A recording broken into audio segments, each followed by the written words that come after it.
jällegi rääkimas judo Euroopa meistrivõistlustest, mis on toimumas Lissabonis.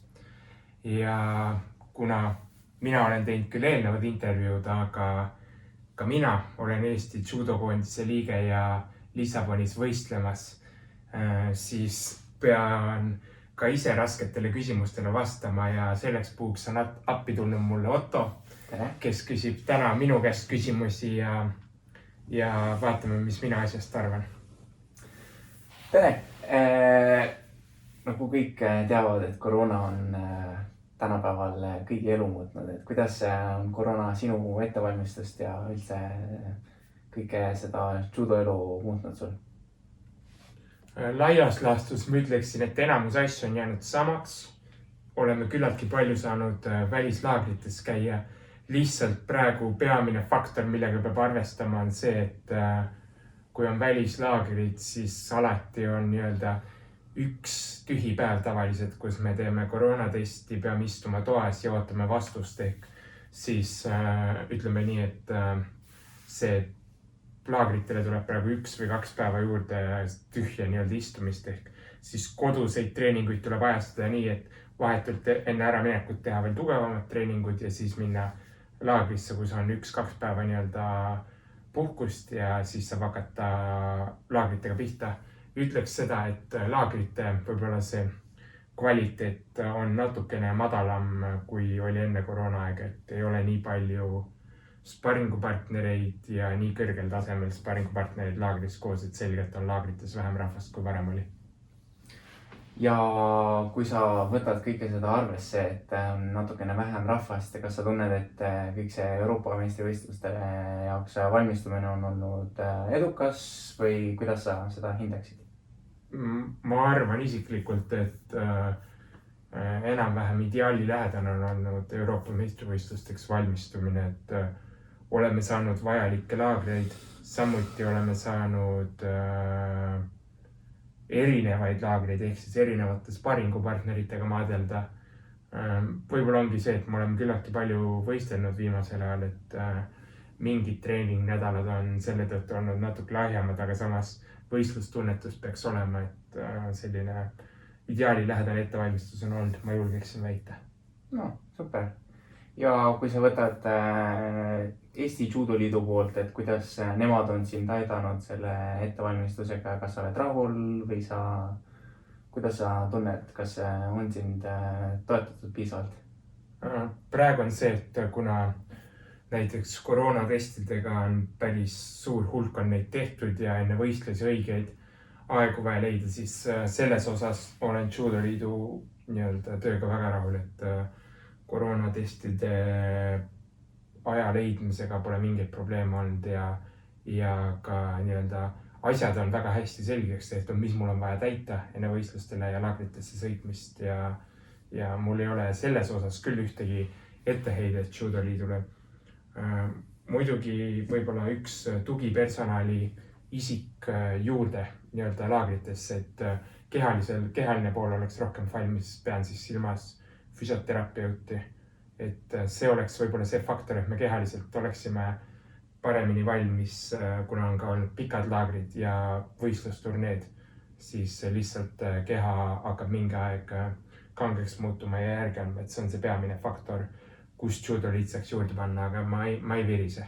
Et siis taastumine oleks parem põhimõtteliselt. Ja kui me võtame kas või praeguse viimase kus me tegime Gruusias ja Türgis võistluse pluss Türgis laager, ehk siis me olime Eestist ära 2,5 nädalat, siis on küllaltki keeruline, kui selle aja jooksul ühtegi taastavat protseduuri pole. Ja kui minna tagasi Euroopa meistrivõistlusele, kuidas sa tunned, et kas sul on hea võimalus seal head tulemus saada ja kes on sinu peamine konkurent? Ma julgeks öelda, et selle aasta Euroopa meistrivõistluste tase on väga tugev, kui me vaatame, et maailma top 10-st on 7 inimest kehakaalus kuni 90 nagu siis Euroopast. See on tase väga kõva ja ega seal viska viska ühte ja viska teist ja ega väga vahet ei ole, kes seal on, sest see esi-8 ehk siis asetusega mehed on kõik väga kõrge kvaliteediga maadlejad ja eks seal ole ikka neid mugavamaid ja vähem mugavamaid inimesi, aga selleks, et esi-8 võita, siis peab olema ise väga head maadlust näitama ja samuti ma usun, et on vaja mingisugust õnnefaktorit. Ja rääkides sellest nagu heast maadlustiilist, et mida peab ise näitama, et kas sul on mingi kindel plaan või nagu tehnika, mille peale sa panustad kõige rohkem ja kas sul on siis mingeid vastaseid, millel sa pead natukene muutma seda plaani, sest on ebamugavamad ja kas parema või vasakukäelised, mis sa sellest arvad? No, ega kellelgi ei ole uudis, et minu jaoks on paremakäelised vastased veidikene nii-öelda ebamugavamad, aga oluline on see, et see maadlus seal mati peal ei oleks ringi jalutamine, et see oleks ikkagi maadlus, aktiivne maadlus, palju rünnakuid, isegi kui see rünnakute kvaliteet on kõikus, siis ikkagi minu maadlus on palju rünnakuid aktiivselt. Ja ma loodan, et see ONAGE päästab mu seekord välja ja võib-olla mõni tehnika veel, mida me oleme siin treeningutel vaadanud ja laagrites toiminud. Ehk ma tahakski näidata väga aktiivset maadlust, sest füüsiliselt ma tunnen ennast päris hästi. Ehk siis loodamegi aktiivne maadlus ja kõik see.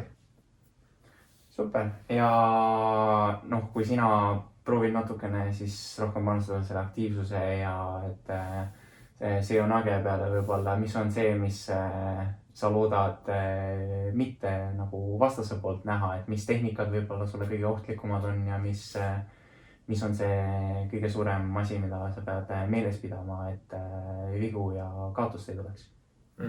Pigem ongi see jalgade töö, et see jalgade asend ei oleks nii püstine, rohkem liikumist, pehmust, päris nagu ma ei saa öelda, mul ei ole nagu selliseid väga palju lennukeid olnud nagu viimastel võistlustel. Pigem ongi see, et ma lähen taktikamaadlust maadlema ja shidodega kaotan, aga muidugi Tbilisis Tadžiki vastu teises ringis nagu lubamatult lasin ennast pühkida ehk siis ongi see jalgade töö oleks nagu okei, et sealt mingeid halbu üllatusi ei tuleks.